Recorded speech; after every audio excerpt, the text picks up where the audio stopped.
Well, the Green Party is the only party that's put forward a platform that says that we're in a crisis.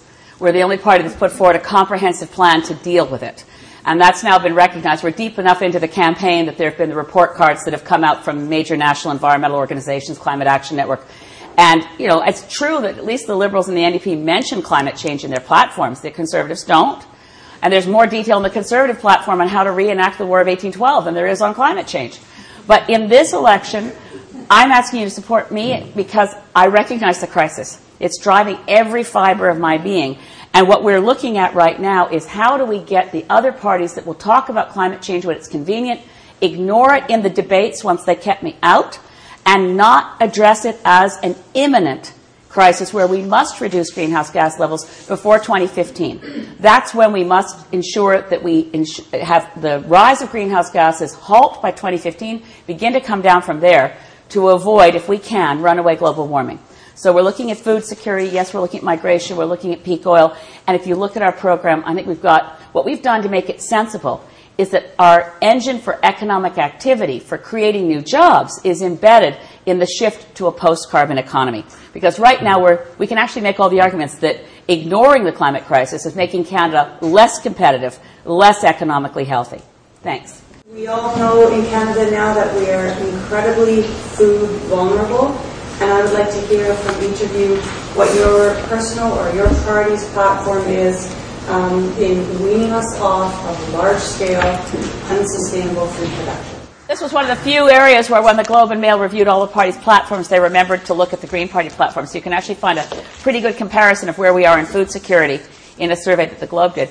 Our policies on food security are committed to supporting farmers, because right now the Canadian farmers cannot make a living on farm.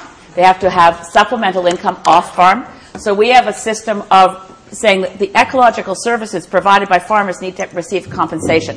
We also have a program that supports local food security, so that we're actually able to defy the pressures of globalized food supplies and get the large supermarket chains, instead of right now, if you want to go buy in any Thrifties or any of the major supermarket chains, all the garlic you find there is grown in China.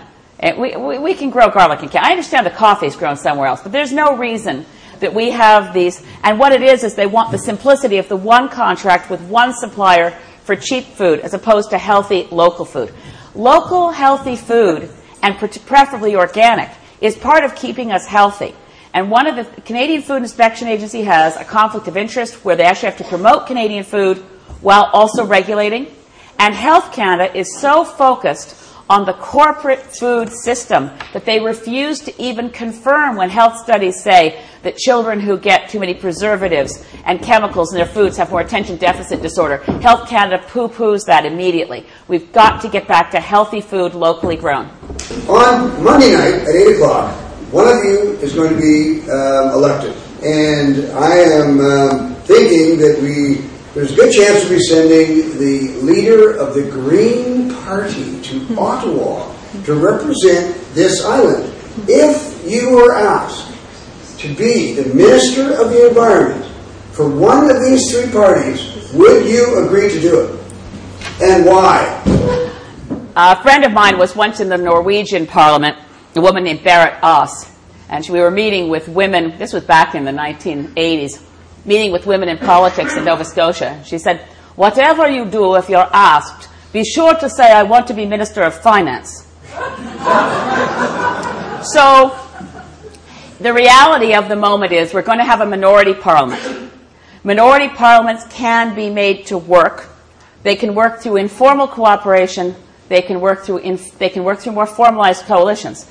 The essence of making minority parliaments work is cooperation.